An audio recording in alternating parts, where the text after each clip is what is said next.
de resolución del ministro Juan Luis González Alcántara, que contiene 5 acciones de inconstitucionalidad presentadas fundamentalmente por diversos partidos políticos. Ministra, sabemos que se necesitan 8 votos para sacar adelante este proyecto del ministro González Alcántara Carrancá. ¿Se van a alcanzar estos 8 votos? ¿Cuál es el ambiente que prevalece al interior de la Suprema Corte respecto a este proyecto?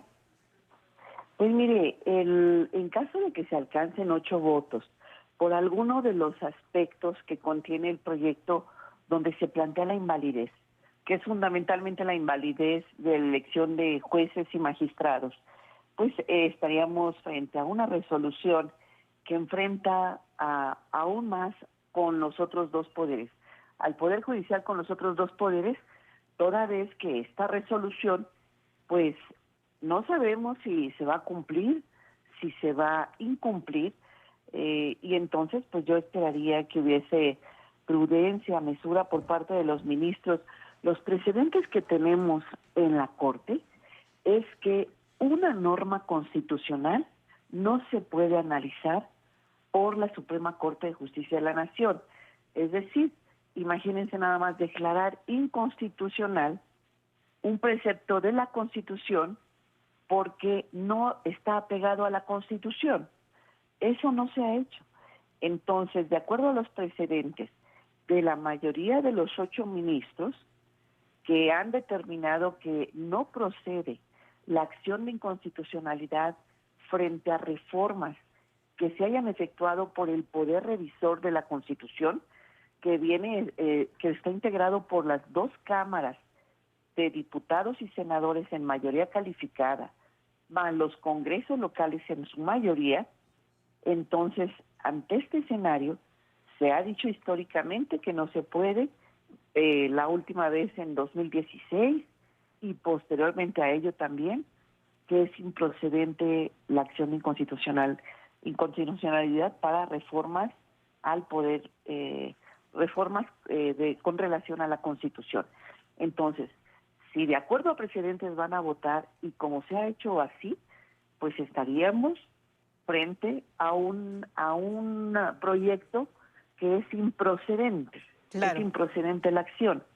Si no es así, si se llega a los 8 votos de invalidar aquellos aspectos que plantea el proyecto, que es fundamentalmente la elección de jueces y magistrados, pues sí estaríamos frente a una sentencia que está invalidando la propia Constitución. Hay un argumento, sí. Constitucional invalidando la propia Constitución.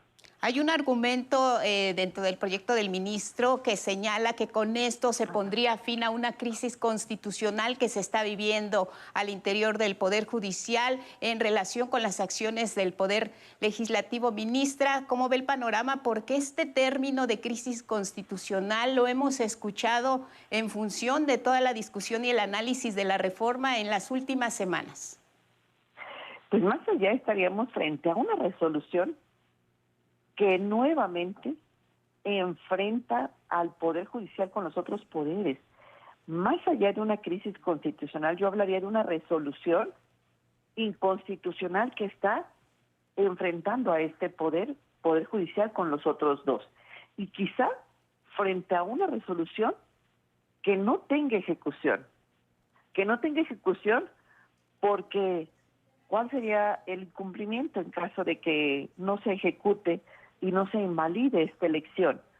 Pues la ejecución tendría que ser la destitución de 500 diputados y 128 senadores. Pues es imposible.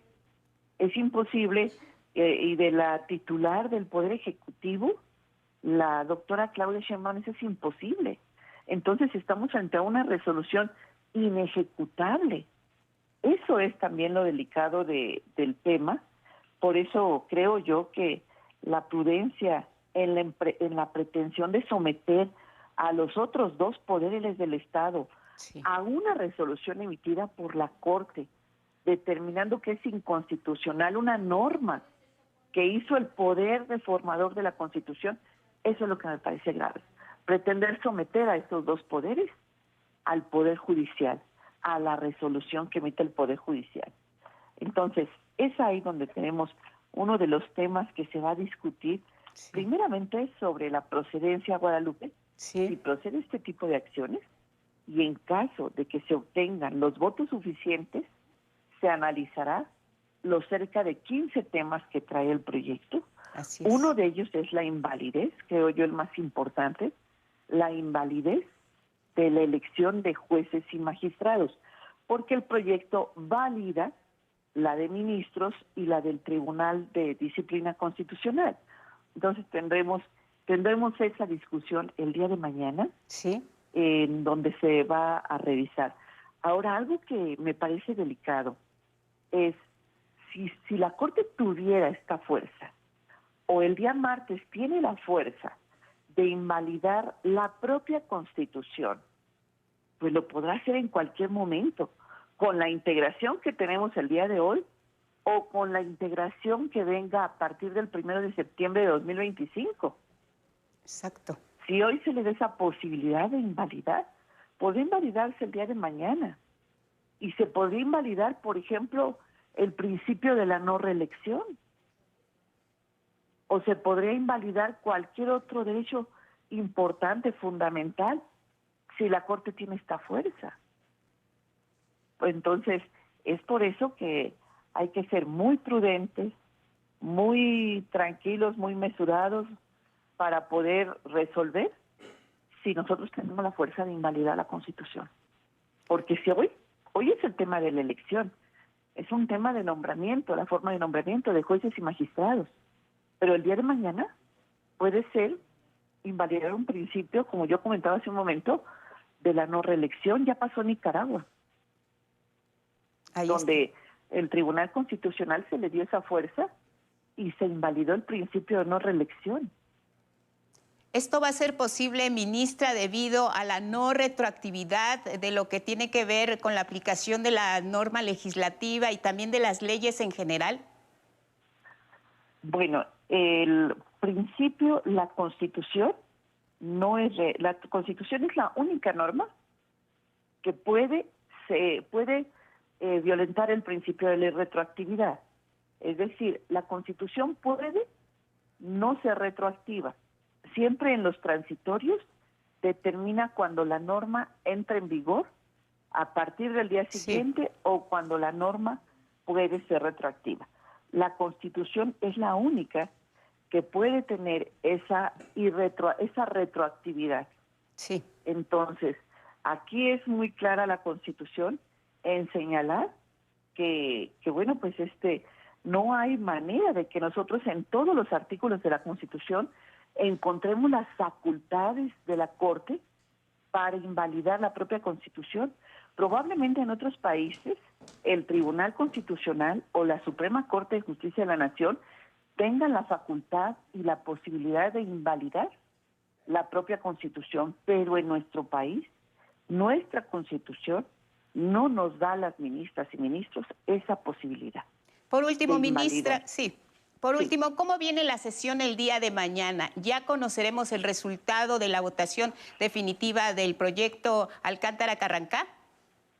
No conocemos la votación.